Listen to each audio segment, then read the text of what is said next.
pagi yang leaders, hari ini kita ketemu lagi dan sebelum kita dengarkan firman seperti biasanya kita akan memuji Tuhan. Jadi yuk kita puji Tuhan.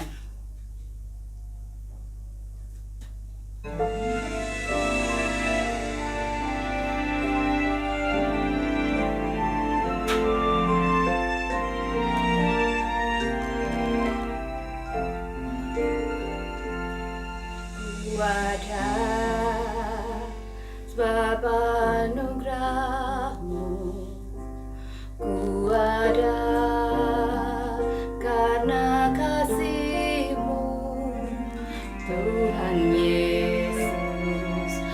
Ku berterima kasih buat kasih rahmat-Mu. Terima kasih Yesus, terima kasih, hanya anugerah-Mu buat hidupku sekarang. Bukan memuji-Mu selamanya. Ya, yang leaders, jadi tetap memuji Tuhan, tetap memberi makan manusia rohmu itu penting ya. Jangan melewatkan waktu-waktumu dengan Tuhan, pribadi dengan Tuhan. Oke, yang leaders?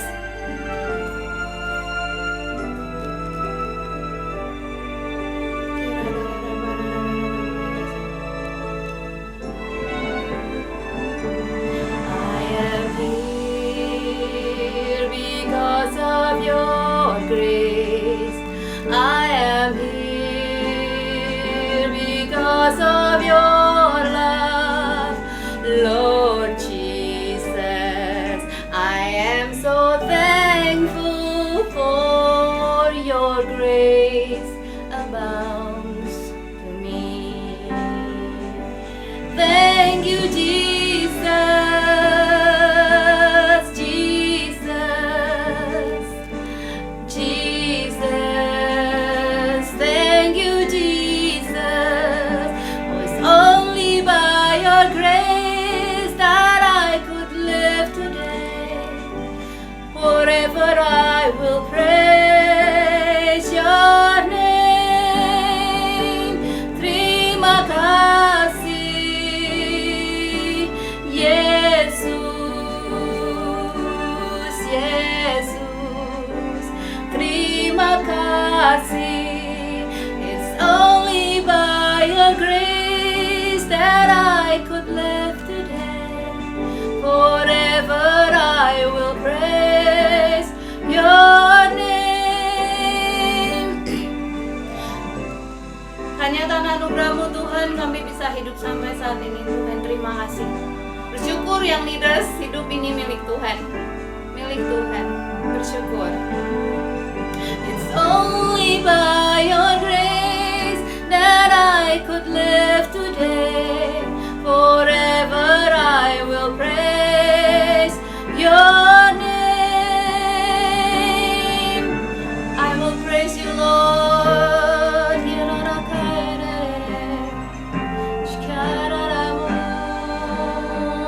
I will praise your name. We will praise your name. Thank you, Jesus.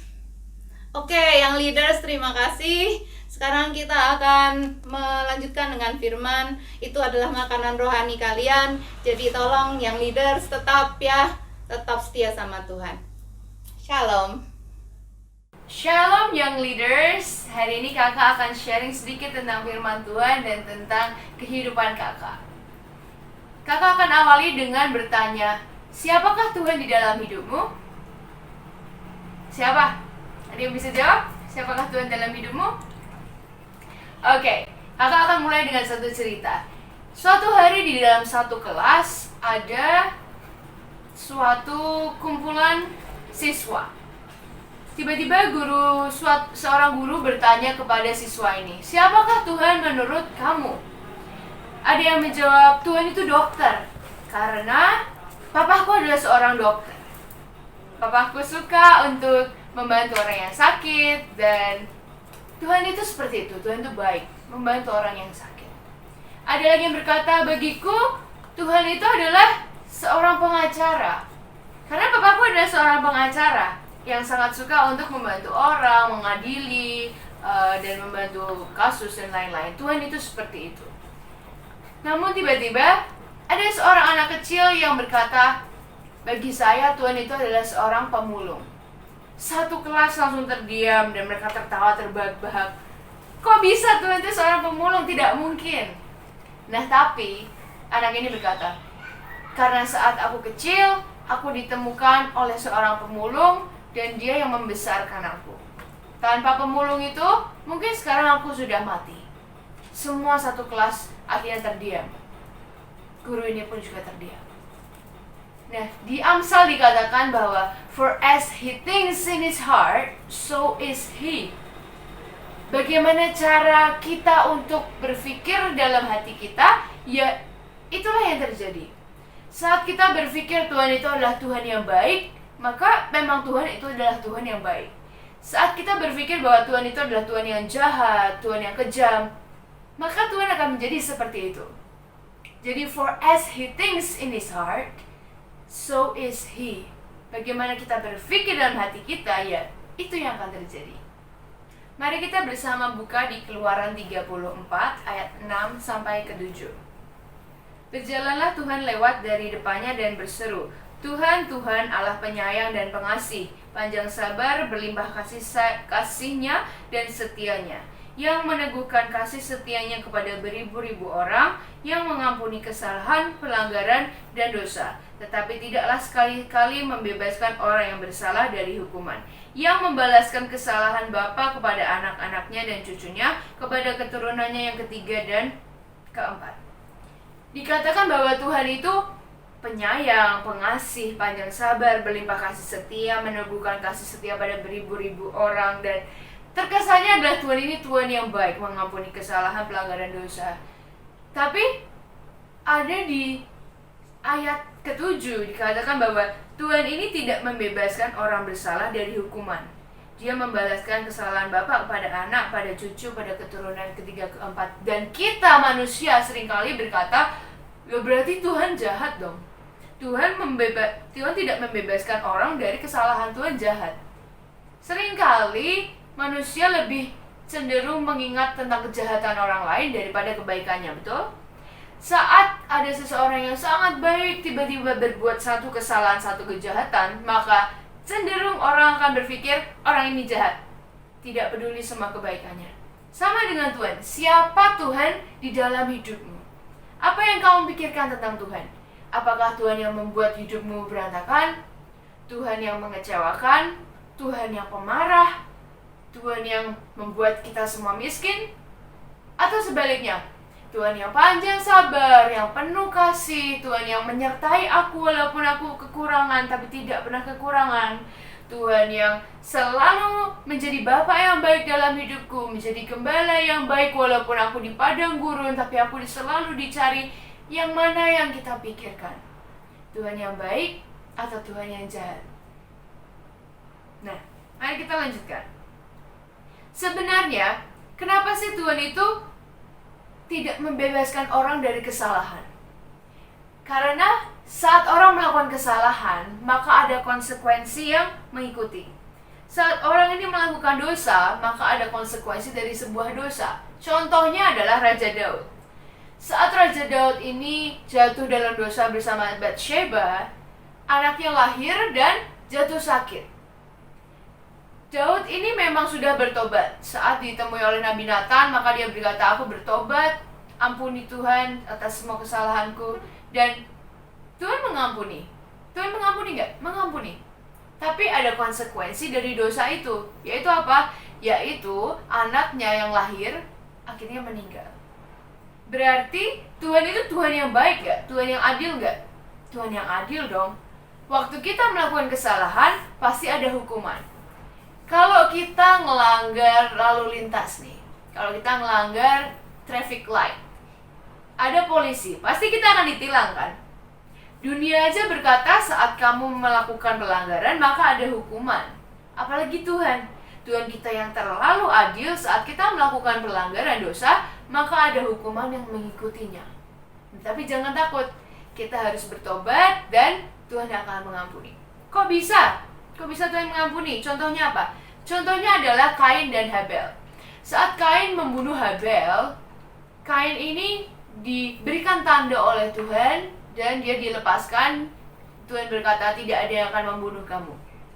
Tuhan di dalam keadilannya, Tuhan yang terlalu baik menghukum, tapi dalam hukumannya juga memberikan sebuah anugerah.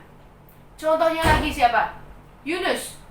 Yunus, dia lari dari panggilan Tuhan, dia masuk ke perut ikan 3 hari. Setelah itu dia dilepaskan lagi dari perut ikan dengan kondisi yang sangat sehat. Sekali lagi Tuhan di dalam hukumannya masih terlalu baik. Terlalu baik untuk menyertai, terlalu baik untuk memberikan anugerahnya. Nah, apakah kita bisa berpikir itulah Tuhan yang sebenarnya? Itulah Tuhan yang aku sembah. Itulah Tuhan yang terlalu sangat amat baik, sehingga aku masih bisa ada di tempat ini. Itu semua karena anugerah Tuhan. Bisakah kita melihatnya dalam sudut pandang yang itu? Lanjutkan. Tuhan itu adalah Tuhan yang menyediakan. Loh, kok bisa? Kakak mau sharing sedikit tentang apa sih maksud dari Tuhan itu menyediakan. Ini pengalaman pribadi dari kakak. Kakak mau cerita sedikit bahwa kakak ini suatu kali dikirim oleh gereja untuk sekolah di Australia. Dan saat sekolah di Australia, kakak harus mission trip ke Afrika. Dan tidak ada yang membayari untuk mission trip hari itu. Kakak butuh uang 67 juta yang tidak tahu dari mana kakak harus bisa dapatkan. Waktu itu kakak cuma berdoa, Tuhan, kalau Engkau yang memanggil, Engkau yang akan menyertai. Kakak tidak pernah melihat Tuhan menyediakan dalam hidup kakak sebesar itu. Memang betul kakak melihat dalam hidup kakak bahwa Tuhan itu menyertai keluarga kakak, Tuhan itu menyertai kakak, Tuhan itu adalah Tuhan yang baik, tapi tidak pernah dalam bentuk yang 67 juta harus kakak dapatkan. Kakak belum pernah mengecap, belum pernah melihat, belum pernah tahu apakah betul Tuhan itu seperti itu. Sejauh kakak pikir Tuhan adalah Tuhan yang menyediakan kata orang. Kata si A, si B, si C, Tuhan itu menyediakan loh. Tuhan itu adalah Tuhan pembuat mujizat loh. Tapi saat itu, sejujurnya kakak belum bisa percaya. Masa sih Tuhan pembuat mujizat? Masa sih Tuhan adalah Tuhan yang menyediakan? Karena kakak belum melihatnya. Tapi kakak berjuang. Kakak berkata, Tuhan, aku mau untuk belajar bersepakat dengan Tuhan dan beriman dengan Tuhan. Kakak mau untuk mengalami dan mengecap dan melihat kebaikan Tuhan sendiri. Akhirnya singkat cerita, kakak berdoa bersama dengan tim dan uang itu turun, berkat itu mengalir, berkat itu datang. Dari yang tiba-tiba ada orang ngasih 30 juta, ada orang ngasih 7 juta, ada orang ngasih 10 juta, ada orang ngasih. Dan berkat Tuhan itu sepertinya sangat mudah mengalir. Dan sampai akhirnya kakak bisa berangkat ke Afrika dan kakak akhirnya bisa melihat, oh, inilah Tuhan. Inilah Tuhan yang kata orang baik. Dan ternyata memang betul. Inilah Tuhan yang kata orang menyediakan, ternyata memang betul. Nah, hari ini adik-adik, kita semua kalau belum pernah mengecap dan melihat kayak apa sih Tuhan? Baik gak sih kata kakaknya yang khotbah hari ini, Tuhan itu baik dan menyediakan, panjang sabar, penuh kasih, tapi benar gak? Nah, kalau adik-adik semua, para young leaders mau tahu, kalian harus mengalami Tuhan secara pribadi. Kalian harus benar-benar mengalami dulu. Apakah Tuhan itu adalah Tuhan yang baik dalam hidup kalian? Kalau kalian mau, kalian minta Tuhan, aku mau mengalami Tuhan. Mau mengalami kebaikan Tuhan, mau mengecap dan melihat betapa baiknya Tuhan itu. Mari kakak lanjutkan dengan yang terakhir, adalah sebuah perumpamaan. Kakak punya mangkuk di sini. Isinya adalah garam. Jadi, kakak mau tanya dulu, garam itu asin kah? Asin? Asin ya? Karena apa? Karena adik-adik semua, kita semua sudah pernah mencobanya. Asin. Nah, tapi bisakah kita memaksa orang yang belum pernah mencoba garam dan memaksa ini pasti asin? Nggak bisa ya. Saat orang tidak pernah mencoba kebaikan Tuhan, tidak pernah merasakan mengecap dan melihat betapa baiknya Tuhan, tidak bisa kita paksa untuk ini loh Tuhan yang baik, yang sangat baik, yang berlimpah kasih setia, yang panjang sabar. Tidak bisa kita paksa. Yang harus dilakukan adalah mengalami sendiri, mencobanya sendiri. Begitu juga dengan adik-adik. Saat ini kakak bisa bilang ini adalah Tuhan yang terbaik. Tapi jika adik-adik tidak pernah alami sendiri, tidak pernah bisa merasakannya. Nah, maukah adik-adik saat ini untuk percaya dulu, baru akan melihat? Karena seperti Tuhan Yesus berkata, berbahagialah kamu yang percaya namun tidak melihat. Nah, kita belum pernah merasakan Tuhan itu baik. Kita belum pernah merasakan Tuhan itu menyediakan. Mungkin, atau mungkin sudah pernah. Tapi bagi yang belum pernah, bisakah kita percaya dan kita mengambil tangan kita untuk mencelupkannya dalam Tuhan? Dan pada akhirnya pun kita merasakan bahwa Tuhan adalah Tuhan yang baik, Tuhan yang setia, Tuhan yang panjang sabar, Tuhan yang berlimpah kasih setia, Tuhan yang menyediakan semuanya bagi hidupku. Bisakah kita percaya dulu dan memutuskan untuk Tuhan, ini hidupku, aku mau letakkan di dalam tangan-Mu. Aku mau merasakan, mau enak, mau gak enak, mau baik, mau buruk, aku mau merasakan bahwa Engkau itu loh Tuhan yang baik, yang setia, yang kata orang, aku mau merasakannya. Nah, kakak harap hari ini kita semua bisa punya pengejaran akan hal itu. Kita semua bisa punya keinginan Tuhan, aku ingin mengecap dan melihat betapa baiknya Tuhanku. Aku ingin Tuhan untuk aku ini mengalami Engkau secara pribadi. Bukan Tuhan kata orang, tapi Tuhan yang kau alami pribadi. Karena saat kau mengalami secara pribadi, saat nanti orang-orang berkata Tuhan itu buruk, Tuhan itu jahat, Tuhan itu mengecewakan, kita bisa berkata enggak. Karena aku sudah merasakan. Karena aku sudah percaya Dia baik. Karena aku sudah pernah mengecap dan melihat betapa baiknya Tuhanku. Dan kita akan dengan mudah berkata, tidak. Karena Tuhan yang aku sembah, Tuhan Yesus yang aku sembah adalah Tuhan terbaik yang memberikan semua yang terbaik dalam hidupku. Mari adik-adik, para young leaders, kakak hari ini ajak kita semua, mari kita sama-sama berdoa. Kita punya keinginan, kita punya hati yang benar-benar rindu untuk Tuhan. Izinkan aku mengecap, izinkan aku melihat betapa baiknya Engkau dalam hidupku.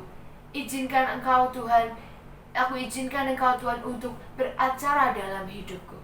Izinkan Tuhan mataku melihat kebaikan-Mu, untuk aku mengecap kebaikan-Mu, telingaku mendengar suara-Mu yang lembut.